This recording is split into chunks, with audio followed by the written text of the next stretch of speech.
master's degree at the University of Missouri. Could you take care of that thing, please? And then he returned to California in 2009 to work with the California Condor Recovery Program on the Central Coast. And it's my pleasure this afternoon to introduce our speaker, Mike Stake. Mike, take it away. Thank you. It's great to be with you. I've been with you before in person, and I miss those days, but glad to at least be connected with you. I'm sitting in my office right now in Salinas, so in Monterey, actually between Monterey and Salinas. So I'm not far from you, and I am going to share my screen, and so I can show you some pictures of condors. And hopefully now you can see a picture of a beautiful condor, or maybe not beautiful. It depends on your perspective, I guess. I get that a lot. You know, Lewis and Clark, they wrote about condors, and they wrote that the condor is a very handsome bird, but they added at a little distance. So they made that very clear. They're, I guess, putting limits on how we enjoy condors and vultures. But I'll tell you, I've led many condor tours, and at the start of the tour, people often say that they don't think condors are beautiful, but by the end of the tour, many of them do think they're beautiful. And so it depends a lot on your perspective. I think the close-up view of their face shows a lot of personality. As birds go, condors have a lot of individual differences among individuals that you don't really expect birds to have. They have their own different personalities. And in fact, the Central California condor population, all of these condors have their own bios. You might have your own social media bio. Well, these condors, they have their bios too. So each has a number, each has a name, and they all have different personality traits, things they like to do, their pair status, whether they've produced any offspring or not. The general public can get to know these individual birds. I'm going to talk about a turbulent year. Obviously, that year was 2020. And I want to provide a little perspective that we realize that we're talking about condors here, and that 2020 was difficult for a lot of people, and a lot of people experienced a lot of hardships. And this is not to say that the hardships I'm going to talk about today are anything like those, but it was a difficult year for condors as well, but maybe for different reasons. And I also want to share a little perspective in that although 2020 was a rough year for condors, it's been worse. This is a species that got down to just 22 birds back in the early 1980s.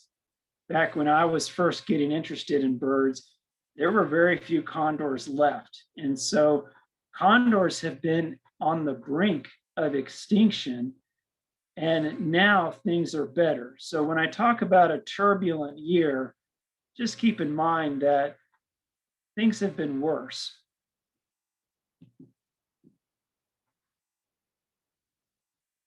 So we're sitting in the Monterey Peninsula area, Salinas, and you might ask yourself, do we find condors where I live? And the answer is, well, maybe. In yellow, I've outlined the current range of California condors, and you can see that that range includes Salinas, but they're also very tied to their habitats. And their habitat includes rugged, mountainous terrain. And so if you live in the mountains, you might see a condor. Condors, the range extends up the Santa Lucia range along the coast. They also use the Gavilan range on the east side of the Salinas Valley. So if you're in the Corral de Tierra area, you're kind of getting up towards the edge of where condors might be found. Condors have flown over Toro Park, for example, over Toro Mountain. And so we're awfully close to the condor range. But if you're in the city of Monterey or in the city of Salinas, your chances of seeing them are very small because they like to stick to those mountain ridges where they can really fly with the wind and use the coastal breezes as an advantage to give them thermal uplift as they fly. They're a 25-pound bird with a very long wingspan. Their wingspan reaches up to 9.5 feet. So obviously it takes a lot of effort for them to fly. And so they need the right conditions. That's why they're tied to these mountain ranges. Now this map, I'm going to have to work on this map because they've just approved a new condor release site, and it's not on this map. That new site is in Northern California.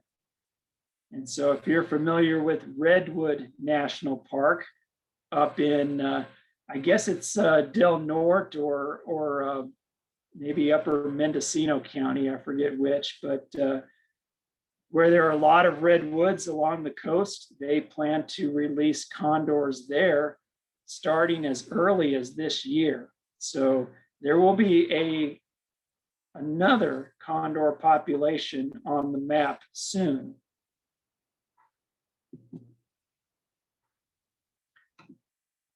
A year ago, we started 2020 with a lot of optimism. We all did, I think. 2020 was going to be a good year. For condors, the population in Central California topped 100 birds for the first time. This was quite a milestone. We started releasing birds back in 1997. And so over the next 20 years, that population just gradually grew. And we got our 100th bird last year, early in the year. So to celebrate 100, we planned a big old party in April. We hired Dan Green from KSBW. He was going to be the MC and the local talent, I guess. And we were going to have a great time. Maybe even a condor would be on hand. But then COVID struck, and that party was quickly canceled. And the population took a turn for the worse later in the summer.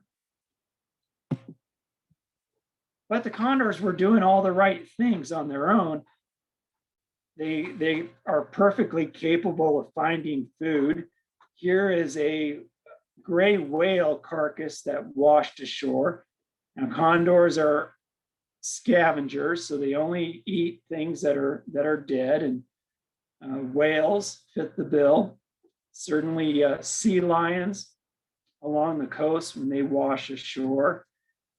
Inland, they find deer or pigs, even ground squirrels that are shot on rural ranches become food for scavenging condors. And condors were finding plenty of it. And they were also nesting in good numbers. We had a record number of nests early in 2020. And in one of the nests, this is a hollowed out portion of a redwood tree where a very venerable condor pair with nicknames Kingpin and Redwood Queen, they produced an egg that hatched. We put a live streaming webcam on this nest, and the world got to watch the egg hatch. And the world actually named the chick. We were wondering what to call the chick, and we decided to ask the viewers of the webcam, and one viewer suggested the name Aniko. Aniko is of African origin, and it means born during troubled times. And we thought that name fit because of what the general public was going through late spring and early summer of 2020. But Aniko really wasn't experiencing those troubles just yet. Aniko was being cared for by the most successful condor pair that we have. And life was pretty good, being raised in that cozy redwood tree about 60 feet off the ground in Big Sur.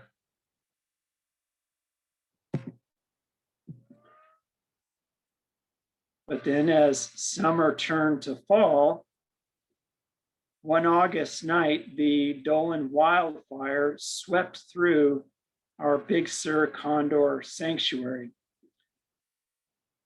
All told, that fire burned about 125,000 acres along the coast. Very devastating fire. It was a result of arson, which was unfortunate, as if we didn't need anything, as if we didn't need that to happen. The year was bad enough as it was, but to add arson to the tally, the fire swept through an area where many condors were congregated, and 9 condors went missing after that fire. We know they were missing because they had radio transmitters, and we were not able to locate those birds again after the fire, and they were quickly presumed dead. A 10th condor had injuries sustained by the wildfire, and that bird did not survive. And so that's a 10th bird that was lost due to the fire. So if the condor population, we were celebrating 100 birds, we lost 9 birds in just one night. That's 10% of the population. So it was very devastating. Of immediate concern that night was the fact that the fire was directly in the path of 5 different active condor nests with chicks in them. And so we were very concerned about the fate of those chicks. Aniko was also in the path of the fire. In the aftermath, we found that the fire consumed 2 of those chicks, unfortunately. So that added to the tally of mortality for the condors. And of course, our condor sanctuary was destroyed. The sanctuary consisted of the condor flight pen, the facilities where we conduct our research, and a small cabin on the site.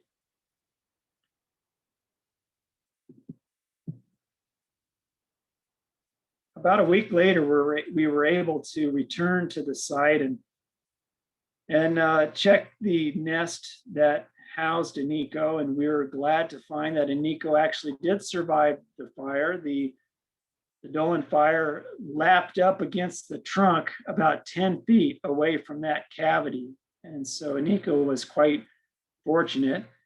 We think that the cavity itself provided protection for the bird. Unfortunately, Aniko's father, Kingpin, was lost during the fire. So and while Aniko survived, the bird was very much disadvantaged because now she had only one parent, the mother redwood queen. So that produced more trouble for Aniko. Without the male in the territory, a neighboring male came in to assert his dominance in that territory. He thought, well, if Kingpin's not there, I'll take over. And one of the first things that male did was force Aniko out of the nest.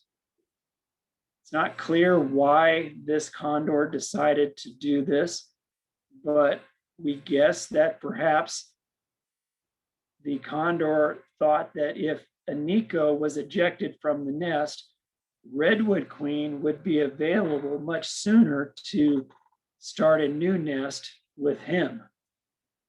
Well, Aniko was grounded, fledged before she was ready, and also she sustained an injury of some sort in the process. And noticing this, we decided to evacuate the chick from the wild. And so here's a series of shots of our biologists catching Aniko and loading her up in a pet carrier, and then making the long, arduous hike out of the canyon to get Aniko to safety. And that safety was at the Los Angeles Zoo, where she was treated for her injuries. And we were happy to find out that the injuries were not severe. And so Aniko will be returned to the wild later on this year, sometime during the fall. And so Aniko will be reunited with her mother.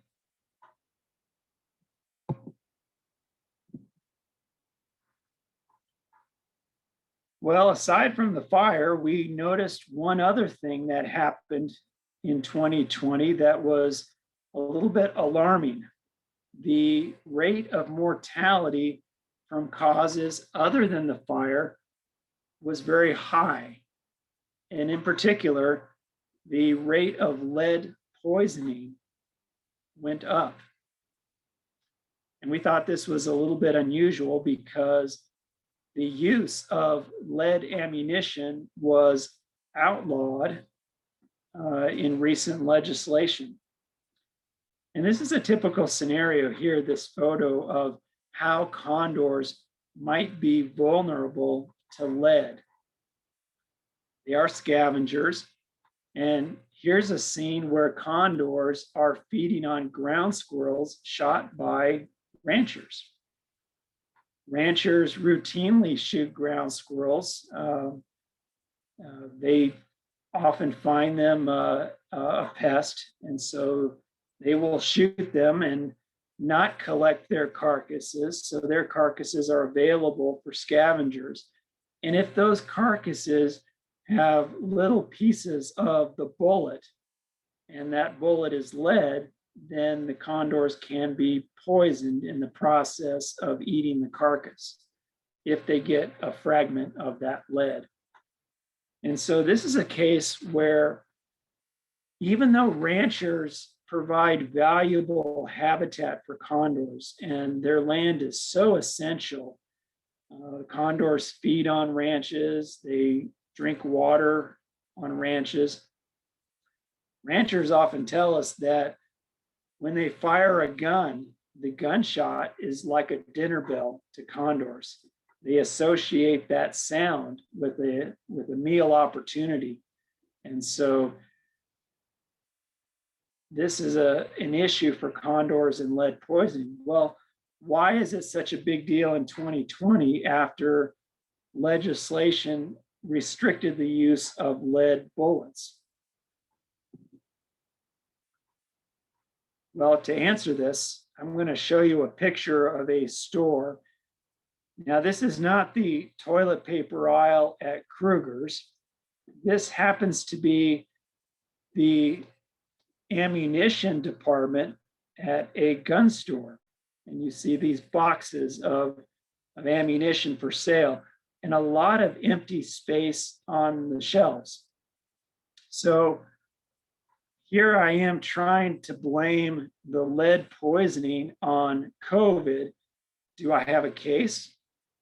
Well, we'll see. When COVID hit in March of 2020, a lot of the production of ammunition was halted. And once the shelter in place restrictions were lifted, this is what we saw, a lot of empty shelves because the demand for ammunition really skyrocketed, much like the demand for toilet paper. People panicked. Just like people panicked and bought all the toilet paper, they bought all the ammunition. A lot of people bought guns for the first time. And when they purchased guns, they purchased ammunition to go with it. Pretty soon, there was not any ammunition left to be bought. Now, this is a problem that was further exacerbated during the summer when we were witness to all of the social unrest that we saw on TV, riots, demonstrations, protests.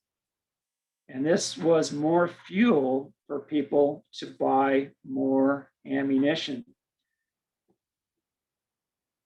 Now, this was a problem for all ammunition, not just lead ammunition.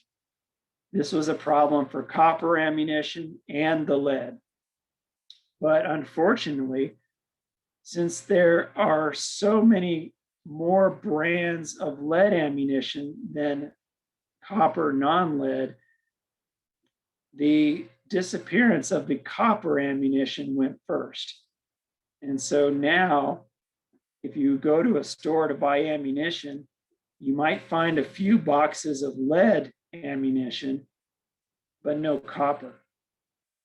And so those ranchers and hunters who are wanting to follow the law and use copper ammunition, they're not able to buy it. And so if they are shooting, and they are still, they are using lead ammunition. And so for that reason, the availability, we think that 2020 was a bad year. And it shows in the number of mortalities of condors by lead poisoning. Up until 2020, we were seeing a decrease in lead exposure for condors. We were starting to see a very moderate number of condors die. We were very heartened by the improvement of condor fatality statistics. But in 2020, we took a step back. We saw a huge spike in the number of condor deaths. And so for that reason, we can associate condors and COVID in that way. So between COVID, the ammunition availability, and the Dolan wildfire, it was a very turbulent year for the condor population. So our task is to rebuild the flock. We've done this by releasing more birds back into the wild. These are actually young condors that were raised in captivity, and they're being released into the wild for the first time. So we started with a group of 7. We gave them names honoring local indigenous tribes. And we actually showed these releases live online on the web. And so viewers all over the world could watch as these birds made their way from the pens into a life in the wild. And these birds are doing very well integrating with the flock. Now, these birds are all young, and it takes condors 6 years just to reach breeding age. So it's hard to say that these young birds are replacing the older birds that we lost, but in time, they will. And so the population then, we were able to rebound and increase it to, actually the figure is 93 at the moment. And this is our population map again. We have 93 condors in Central California. There's also that many in Southern California. And you notice they also exist in Northern Arizona, dispersing into Utah. Zion National Park, for example, is a good place to find condors. And then also in Baja, California. So if you add up all those numbers, we're dealing with a global wild population of 329 condors at the moment. Now, this is a far cry from the 22 birds that we were down to back in the early 80s, but still, we have a long way to go before we reach self-sustainability. That is our goal, not necessarily a number, but we want to have the number of condor deaths to be lower than the number of condors fledging from nests in the wild. And so we need that balance to support self-sustainability before we consider that we've reached our goal. And now we're in the process of rebuilding our sanctuary that was destroyed by the fire. This is a picture of the fire consuming the release pen down in Big Sur. Now we came up with an estimate of $500,000. Seems like a huge price tag. We had that figure in mind, not just to replace the facilities that we lost, but that figure incorporates a grander plan to develop facilities that have enhanced protection. We hope to build facilities that will be more protected from future weather events. And so making them stronger, using stronger materials, stronger foundations, and greater defensible space will help us to ensure protection more in the future. And then we also wanted facilities that would give us enhanced research capabilities so that we can finish the Condor recovery project and actually monitor these birds into the future beyond their initial recovery. And so I can tell you how we're doing. We're really blessed. I don't know what your experience with fundraising campaigns are, but the general public really rallied behind us and really gave us a shot in the arm when we were needing it most. Since the fire, we've raised over $600,000 for this rebuild project. It's all the money that we need to finish the job. And so the rebuild is underway, and we have a completion estimated for fall of next year to have those facilities. So we're rebuilding the flock, we're rebuilding the sanctuary, but the birds themselves are giving us hope. They are recovering on their own as well. And I mentioned Redwood Queen. Well, she had a rough end to 2020. Not only did she lose her mate Kingpin, we went in and evacuated her chick Aniko. And so she was left without anybody. And she ended up remating with another condor. Not the condor that ejected Aniko from her nest. He was rebuffed, and Redwood Queen found another suitor. That suitor has a nickname of Phoenix, and that is because Phoenix was much like Aniko back in 2008. Phoenix was born in a redwood cavity that was destroyed by the Basin Complex fire of 2008. Even though that fire swept through Phoenix's nest, Phoenix, like Aniko, survived that fire. And so we've come full circle. Redwood Queen and Phoenix have now laid an egg, and they are nesting on their own. And that's a fresh start for that pair and also for the condor population. They happen to be nesting in the same redwood cavity that Aniko was born in. And so we have a camera set up on that nest, and we are live streaming that nest to the general public. So no matter where you are in the world, you can watch Redwood Queen and Phoenix and whoever hatches from this egg later on this month. If you can't get enough condors in your life, or you want to learn more about condors, if you've just discovered that condors are indeed a beautiful bird and you want to see more of them, you have opportunities to do that. You can watch our Condor Cam. The web address is shown there.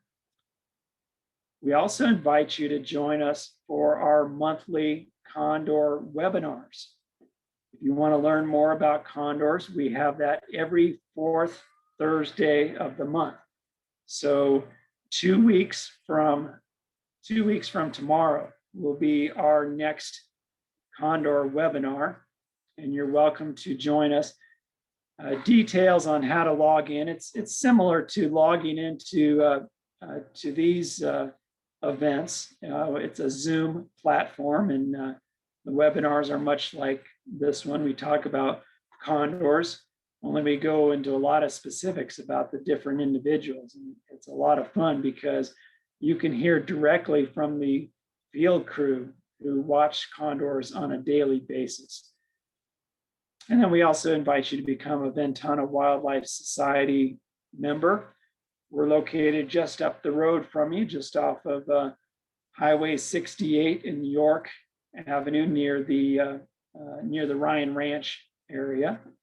And we invite you to join us as we recover the condor population and also provide outdoor education programs to more than 1,000 youth every year. I appreciate the opportunity to join you. I look forward to one of those lunches again in the future, and to talk about condors or maybe something else. We could talk about my trip to Russia if you really want. But I appreciate the invitation, and I'd welcome any questions that you might have. Just feel free to ask if there's time remaining. We do have time for questions, so anyone with a question, please jump in. So, Mike, I thought that lead bullets were illegal. Yes, they sort of are. And the way the law is it's illegal to use lead bullets if you're shooting wildlife. So if you are shooting ground squirrels or you're hunting deer or pigs, you must use a non-lead bullet, copper, for example. Now, lead bullets can still be sold in California, and they can still be used at target ranges where you're not shooting at wildlife. And so that's the dichotomy there. That's the reason why people can still buy lead bullets, is because it's still legal to be using them at target ranges, or when you're shooting something that's not wildlife and there's no chance for wildlife to get a hold of that lead. Thank you. Mike, we have a question on the chat. How long do condors live? Well, that's a good question. They can live anywhere from 40 to 60 years. So they have a very long lifespan. And that's part of the condor strategy, is much like humans, we live a long time and reproduce relatively slowly. Condors, they have that disadvantage of it taking them 6 years just to reach breeding age. And then once they reach breeding age, they can only lay one egg. That egg is about the size of an avocado. And it takes them a long time to care for that egg, it takes about 60 days for that egg to hatch. And then it takes between 6 and 8 months for that chick to leave the nest. And then they must care for the chick outside of the nest for many months after that. So if you add that all up, they're not ready to breed again the following year. So they're only able to nest maybe once every other year. So their reproduction is very slow. To make up for that, they live a long time. And so that's the trade-off. The problem with that strategy is if you have something like lead that kills them before they can reach that breeding age or before they can produce many offspring, then it's hard for them to catch up with productivity. You know, the old turkey vultures that you see more commonly flying around you, that bird can reproduce much quicker. And so even though turkey vultures might be affected by lead, they can withstand the losses because they can produce young much more quickly than condors can. So that's a long-winded answer to your question of 40 to 60 years. Mike, another couple of questions on chat. First, do these condors live in other parts of the United States besides the yellow highlighted areas on the maps that you showed us? Yeah, the answer is no. There are a few zoo facilities that have captive condor populations in Oregon, in Idaho, Southern California. But as far as wild populations go, only those yellow highlighted areas. And then in the future, Redwood National Park up in Northern California, and we expect that population to go into Southern Oregon as well. Historically, California condor ranged all up and down the Pacific coast from Mexico to British Columbia, and then inland a little ways. And so historically, there were other areas where condors lived, but since the reintroduction started, no, just those yellow shaded areas are where the condors live. There's another species that's similar to California condor called the Andean condor. And that's a species that lives in South America. And you find that all the way up and down the Andes mountain range.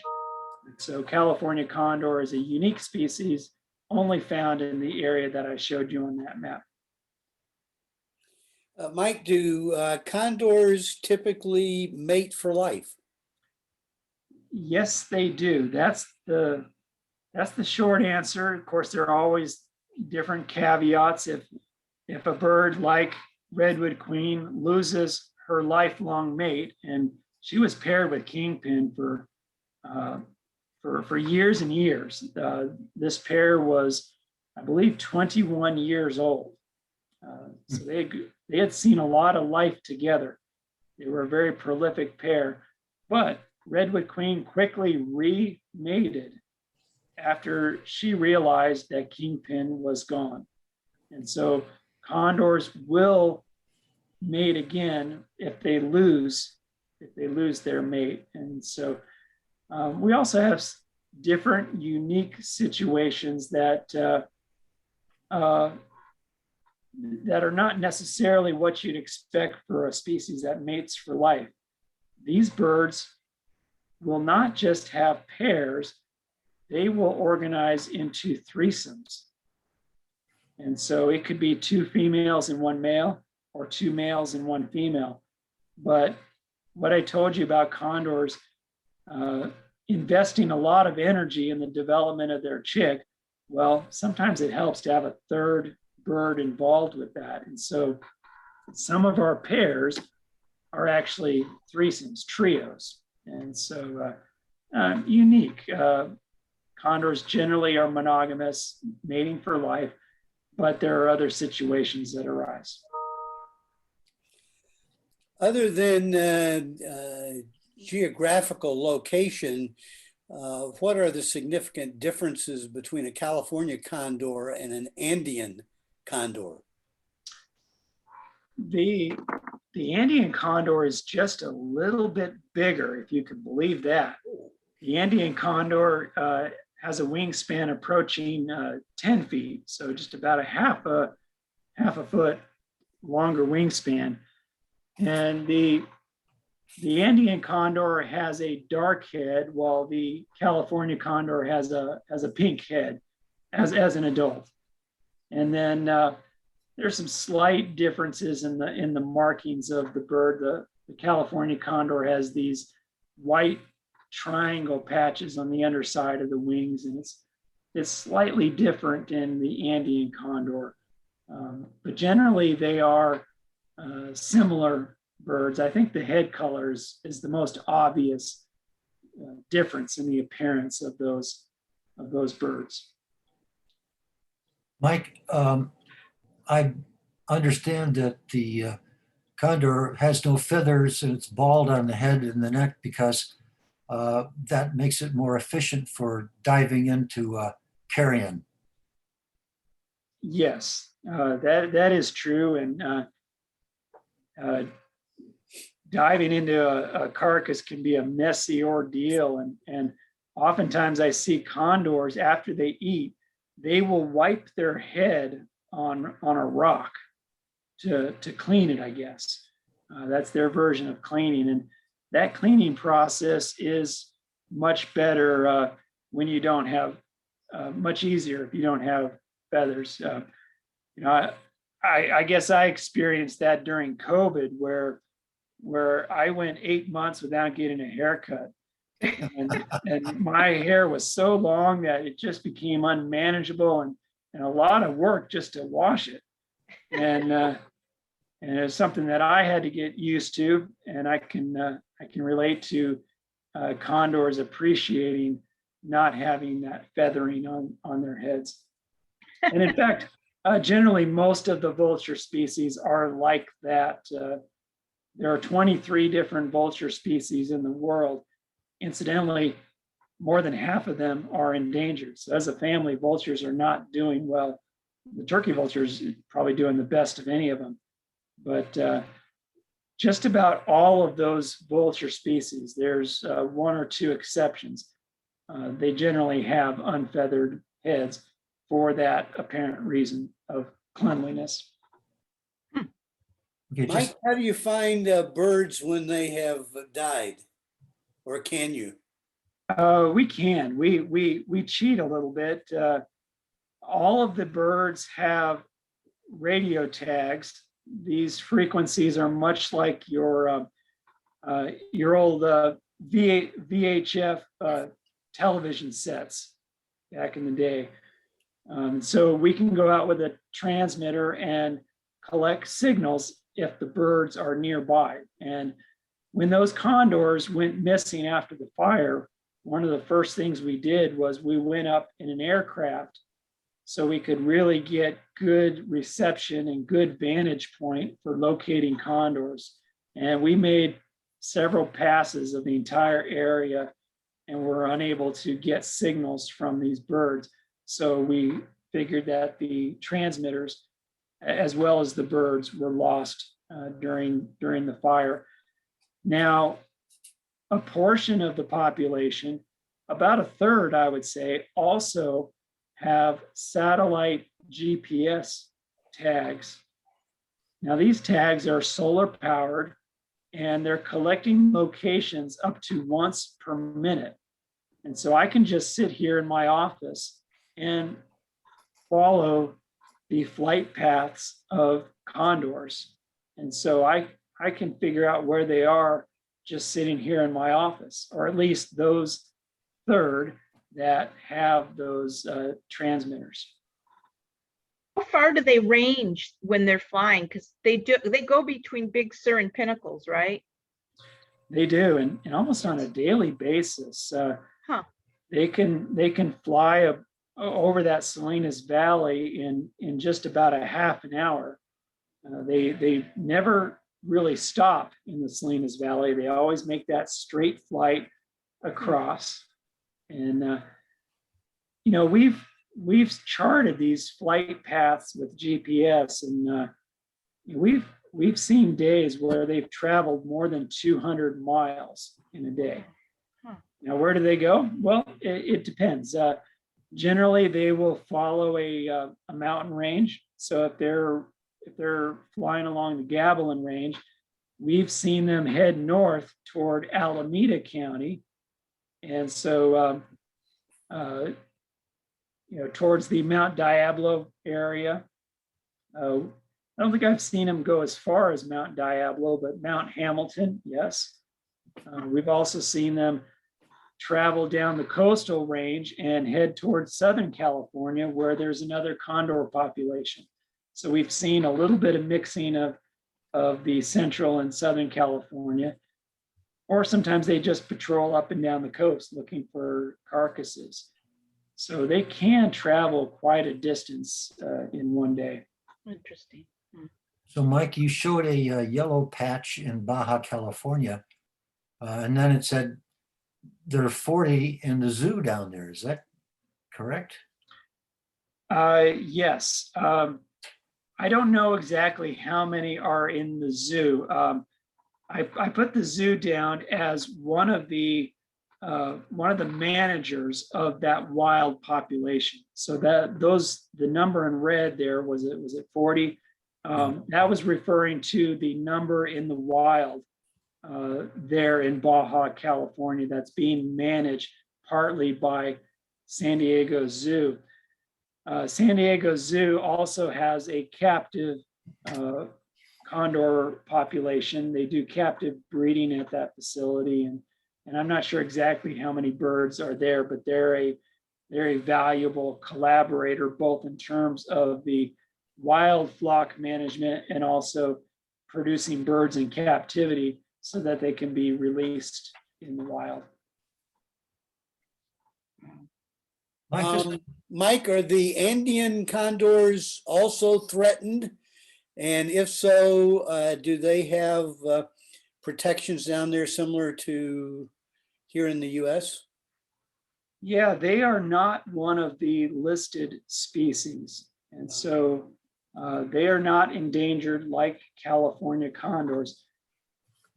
I don't know if that means that they're doing all that well, but they have a much larger population than California condors, and they live in rather remote areas. And so they do not face the same pressure level that condors face with lead poisoning and other factors. And so the Andean condor, while it may not be an abundant bird, it is certainly in better shape on a population level than the California condors. Mike, do I remember that at one point you came before the Saturday meeting of the Point Lobos docents group? Because this would be a perfect topic. I may have. I may have. I seem to recall speaking with that group before, but it would have been a couple of years ago, I think. Well, I'd like to recommend you for that. And I'll talk to the program chairman and find out if it's been recently. And obviously it hasn't, or you would remember. But it's all new information since the fire. It keeps changing. So Right. I hope you'd be receptive to doing that. I think so. And certainly that would be a very valuable group to us, because they're the ones providing information to the general public, and we want them to have the most current information available so that they can inform others about condors, and they may not get a lot of condor questions at Point Lobos, but condors are not far from Point Lobos. We And do a lot get of them. people combine a trip to Point Lobos with a trip down to the central Big Sur coast. And so having them fully armed with the current condor population status is certainly something that we would want. I get that question almost every time I'm out there, Mike. Oh, okay, well, good. Where are the It's almost like, where are the otters? Yeah, okay, yeah, very good. So yeah, I'm glad to hear that. I'm glad to hear that. And so, yeah, we want to get you the information. Thank you. Mike, I see that our time is drawing to a conclusion. On behalf of the monthly forum at the Church of the Good Shepherd, we really want to thank you for another excellent presentation, highly engaging, very responsive to questions from our attendees, and it was very enjoyable. And I want to extend our thanks for your presentation this afternoon. Well, you're welcome. And I really appreciate you attending and joining me. I look forward to seeing everybody in person, but the silver lining in all that we've gone through is the fact that we can stay connected. And so I'm glad to have this opportunity with you. Yeah, thank you so much. Mike. Thank you. Yeah. Really fascinating. You're welcome. Thank you so much. Really appreciate it. Best Once wishes. we can meet in person, we'll have a special lunch of non-endangered fowl and enjoy your company in person. Great. I want to just say also that our next forum is May 12th. And that will be, we're looking at a speaker from the Bach Festival, which is coming back. May 19th. May 19th. Yeah. Thank you. Couldn't do the 12th if that one still works. Perfect. So Bach Festival for May. And thank you again, Mike. This will be up on our website, the recording of this, and we will make sure that those links get out. Very good. Thank you.